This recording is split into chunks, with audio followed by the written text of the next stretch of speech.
Who came on the program? He hasn't been on the program in, what, 5, 10 years? You've been afraid to let me on. That's not true. How you doing, Reverend Jackson? Great. I thought it was a very exciting debate tonight. I thought Kane brought lots of energy, lots of preparation. And you think he interrupted too much? Well, he was exuberant, much the way that Trump used as a style. But his content was there. And I thought he did what number two has to do. He defended Hillary. I thought Pence did not defend Trump. He left his back uncovered. He was accused of... I disagree. Let me ask you this. Well, do you think we need higher... He accused him of not paying his taxes. He didn't try to defend it. When they accused him of investing in Russia and China, he didn't try to defend it.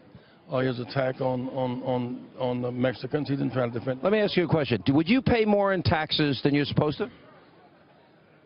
Well, not necessarily. No, you would take every legal deduction like Trump does. And by the way, like Hillary Clinton did, you know, last year, in 2015, she deducted $700,000. But that's an unjust law. That's an unjust law that Hillary followed? No, the law of Trump not paying tax in 20 years. And why wasn't he exposed? He paid $100 million in taxes. Hundreds of millions. We don't know that. No, we do know that. He actually released a financial statement. We don't know what he invested in or who invested in him. We just don't know. And see, what I think you should put the Clinton Foundation, the Trump Foundation side by side, tax returns side by side, and make a judgment. Right now, without the fourth day. Don't you think it's corrupt for Hillary Clinton to take money as Secretary of State? Isn't it a conflict of interest and take money for the Clinton Foundation at the same time? Well, she didn't, and there's no evidence that she did. That's an accusation. Well, the AP said that 55% of the people that she let in to see her as Secretary of State, individuals, 55% donated to the Clinton Foundation. There's no evidence that in those meetings she broke in the ethical standards, and the Clinton Foundation has a very high acceptable record. Trump's foundation now is under strong legal suspicion because it did not invest in the people. Let me ask you this. Hillary Clinton says that she cares about women and that she cares about gays and lesbians, and she believes in religious freedom. She took with her husband for the Clinton Foundation nearly $25 million from Saudi Arabia, a country where women can't drive, women are told how to dress, they're told whether they can go to school or work. She took another $10 million for the Clinton Library. And my question to you is, and they kill gays and lesbians just for being gay and lesbian, and they persecute Christians and Jews. You're a reverend. And my question is, would you take money from a country that kills gays and lesbians, persecutes women, Christians, and Jews? You have that problem in China and a number of other countries. No, I'm asking, would you take money from that country? No, would you? I would not be inclined to do it, but, you know, I think... So it's wrong that she did? No, I'm not saying that. I'm saying that there was no connection. She didn't take the money. Oh, the Clinton Foundation and the Clinton Library did? It went to the foundation. That did not alter the U.S. relationship with Saudi Arabia.